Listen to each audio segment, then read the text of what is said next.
ժամանակի չէ, բայց էպիլեպսիկի հիվանդ էր տղեն։ Ինքն էր մեղավոր, ինքը հարվածեց, բայց եթե գիտակցի չէր հարվածի, հիվանդ էր։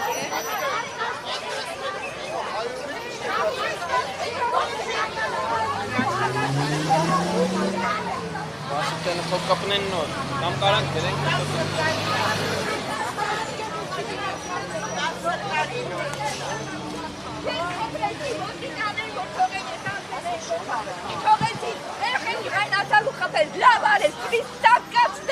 Փաշինյանին էլ պետք է դներ իրաց վրա։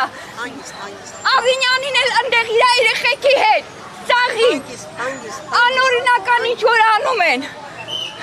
Հերիք եղավ բոլորով իմ երեխուն եմ ես պահանջում։ 10 րոպեից հետո։ Հա, իմ տղեն էր։ Ինչ տարիքի է ինքը։ 41 տարեկան է ինքը։ Թող հենց հիմա իմ երեխուն բերեն անվտանգ։ Ես գիտեմ իրանք այնտեղ ծեծելու են։ Ծեծել ուշքի չի գա։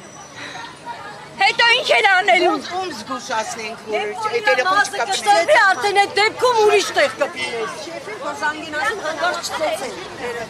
Ունի ինքը էպիլեպսիայով հիվանդ է, երկրորդ խմբի հաշմանդամը անգործունակ է։ Ես օրինական իր խնամակալն եմ, ոստիկաններին խնդրեցի, որ թույլ տային ես փողոցը անցնեի։ Թույլ չտվեցին, այն երեխաներ ջղայնացավ խփեց, լավ արեց։ Պետք է շատ կասել, պետք է գլուխը ծխեր։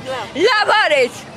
Ոստիկանները ամիսի 7 միլիոն դոլար են ստանում աշխատվեն, իսկ մեր քամբախտները ձեռներիցս վերցնում են տուն չեն տալիս։ Քցում են փողոցները։ Հերիք եղավ։ Ձեր երեխան խնդիրներ ուներ առողջական։ Ուներ։ Շատ վաղուց, 10 տարեկան։ 10 տարեկանից ինքը հիվանդ է։ Խնդրում եմ, աղաչում եմ ձեր միջոցով իմ երեխուն հետ պահանջեք։ Չծեծեն, որ խփեն չի վերականգնում։ Գիտեք ինչքան ուժ է, ինչքան տանջանք է կրել, որ մի քիչ ոտքի է կանգնացնել, որ չընկնի։ Խնդրում եմ էլ ինչ կլինի ոստիկաններին ասեք թող կապ հաստատեն, կենտրոն են տարեն իրան, չծեծեն իրան հետ բերեն։ Ուղղակի խնդրում եմ։ Իրան ծեծեն չի կարելի։ Գլուխը վիրահատած է, բանա դրած։ Պլաստմասա է դրած գլխի։ վրա։ 2 անգամ ավտովթարի է ենթարկվել։